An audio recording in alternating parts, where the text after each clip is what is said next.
Hi everyone, in today's tutorial, we are going to cover how to resize columns and rows in Excel.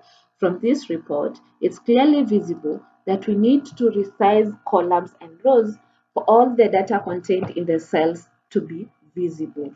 To resize a single column, go to the border on the right side of the column that you want to resize and then double click on it.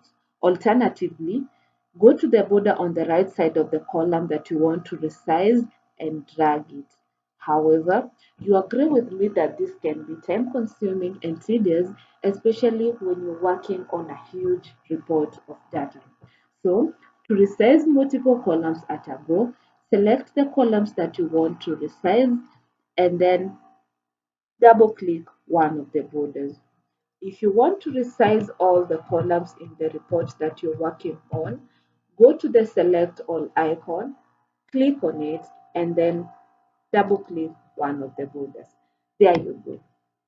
To resize rows, you follow the same steps.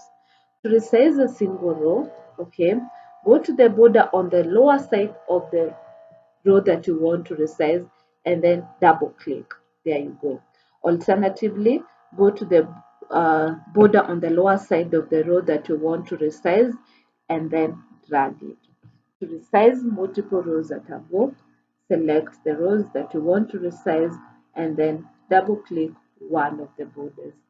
If you want to resize all the rows, go to the select all icon, click on it and then double click one of the borders.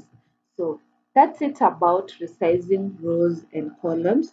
You can see from this report right now that all the data contained in all the cells is clearly visible. If you found this video quite helpful, kindly subscribe to our channel. Let's engage in the comment section on more ways of resizing columns and rows. Also give out your views and see you in our next tutorial. Bye.